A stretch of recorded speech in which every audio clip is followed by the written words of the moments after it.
ami sportif jërë ngeen jëf dellu siwaat leen fii ci seen chronique bi ñu leen di amal ci Senejet TV muy sunu 7e numéro ci coupe du monde bi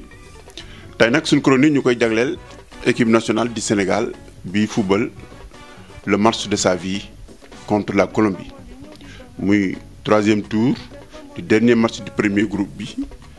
mu ñuy permettre pour ñu mën a qualifier au 8e de finale. muy match bu am solo match bu am importance te Sénégal aussi xamee na ko noonu mais particularité bi match boobu am mooy Sénégal footballul ngir Sénégal fi mu toll nii Afrique lay football c'est l'Afrique qui joue parce que mooy sunu sànni tàccu moo des ci équipe africaine yi nekkoon en lice yëpp 4 yi éliminé nañ leen mennum Sénégal moo ci des yaakaari sénégalais yi ak yaakaari africains yi yëpp nekk si ñoom pour ñu mën a qualifier dem 2e tour au 8e de finale de ce mondial russe là loolu mooy particularité bi ndax Nigéria bi nga xam ne amoon na ci moom yaakaar bu baax a baax barki démb Argentine daf ko nax ba éliminer ko même si on peut déplorer aussi des erreurs d'arbitrage parce que am nañ ay penalty yoo xam ne nii arbitre bi tiré wu ko mais bref football moo demee noonu équipe bu mag lañ doon dajel ñu éliminer leen. kon Sénégal moom moo des en tout cas ci unique espoir bu mën a représenter l'Afrique au second tour ci mondial bi kon Sénégal xam na ne Afrique yëpp est derrière le Sénégal muy football ak nag équipe boo xam ne nii équipe bu mag équipe bu am ay joueurs yu talentueux muy la Colombie dëgg la mas nañoo daje yaa 4 ans match amical football benn match amical Aliou Cissé mi sax moo leen yóbbu woon ñu def match nul 2 buts partout mais contexte yi bokkuñu et en plus compétition yi bokkul non plus bii match di match à vie le match de la survie dëgg la suñu amee nul 1 point on cherche un seul point pour se qualifier mais exemple Nigéria aussi war nañoo jox lu bari Nigéria 1 nul la doon am ci kanamu Argentine pour qualifier mais malheureusement dañ leen a mujj nax ba gagné leen 2-1 Sénégal war ci am njàngat mu rëy bu mu def ci match boobu parce que Nigéria dafa ñëw arrière ak 5 défenseurs football un premier rideau et un deuxième rideau mais finalement dañoo craqué ba ñu nax leen te ay joueurs yu expérimentés ñoo fa nekkoon muy exactement la même chose contre Colombie parce que Colombie dañoo am ay joueurs yu expérimentés yoo xam ne nii mën nañoo marqué à tout temps nekk ay vedettes du football ku mel ne James Rodriguez ku mel ne Falcao Cuadrado di joueurs yoo xam ne nii dañoo percutant en attaque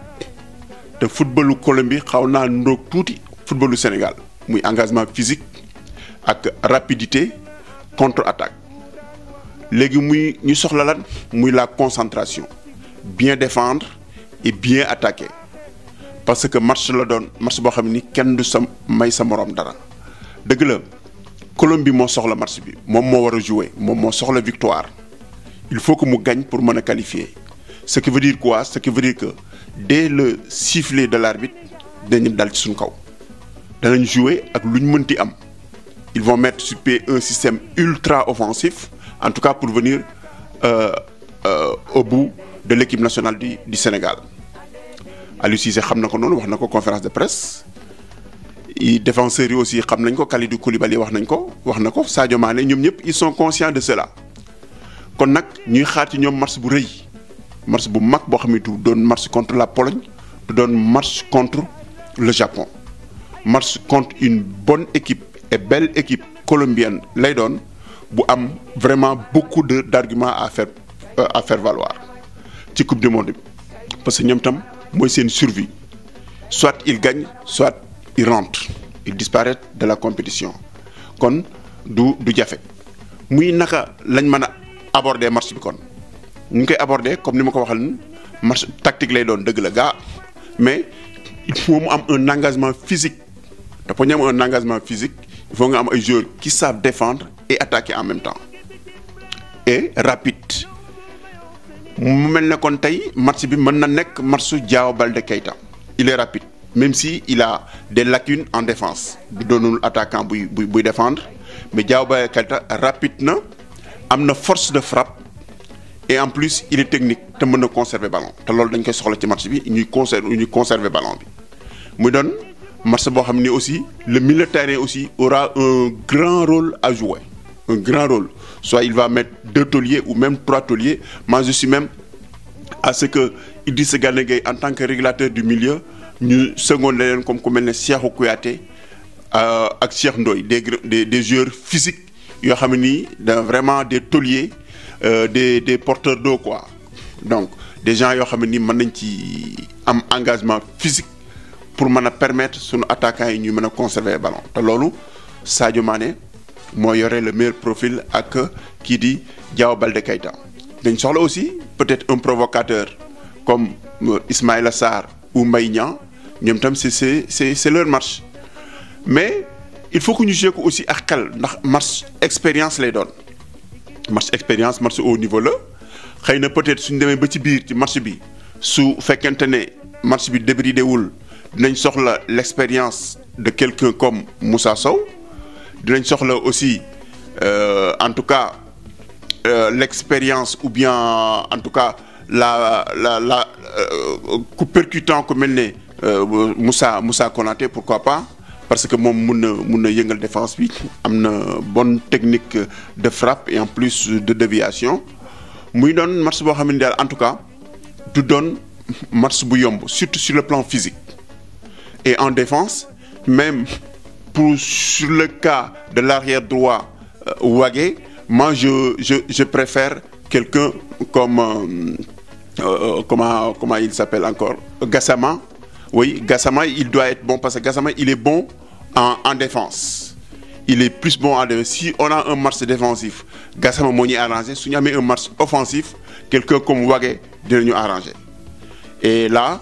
match bi il faut ñu jouer ko offensivement mais défensivement avec intelligence, concentration du début jusqu'à la fin, surtout la concentration et bañ a nekk ay attentistes di leen xaar.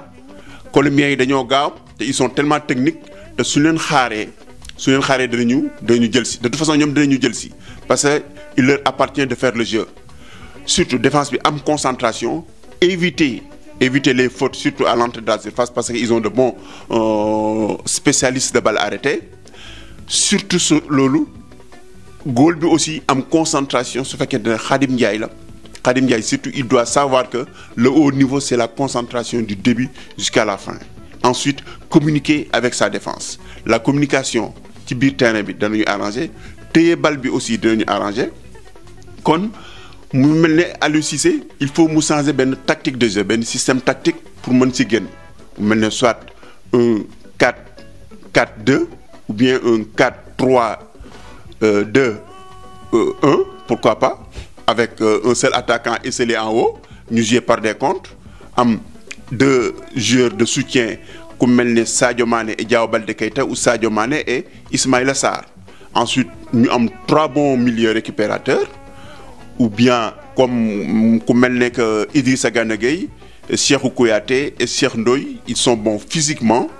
ils peuvent tenir le milieu parce que loolu dañ koy soxla bataille milieu terrain bi sera très âpre et là il faut que ñu bàyyi ci xel ne match la boo xam ne nii sur le plan physique sur le plan engagement il faut que ñu wane suñu bopp il faut être présent donc muy loolu muy ñett yi moo ñuy sunu mooy la présence mooy en tout cas la concentration et mooy la conservation du ballon surtout du côté physique c'est très important il faut que ñoom ñu douter te pour ñu douter suñuy ñu arbitre bi siffler rek dinañu attaquer ils vont tout faire pour jéem a dugal ci les premières minutes les 15 ou les 20 premières minutes maintenant si on dépasse les 20-30 premières minutes te ñoom dugaluñu je crois que c'est jouable le match est jouable on a des arguments on a un potentiel qui peut nous permettre d'aller en tout cas chercher les Colombiens on peut même gagner ce match-là bañ a yaakaar ne nag nul rek la ñuy am pour génn kon dañuy défendre non on va jouer notre jeu sur nos vraies valeurs sur nos vraies qualités mooy lan mooy la conservation du ballon mooy la technique mooy l'agressivité surtout ça et c'est être sur le porteur du ballon bu ñu leen may sax fu ñu yekk seenu nag mooy quand le Colombien a le ballon il faut toujours harceler ça le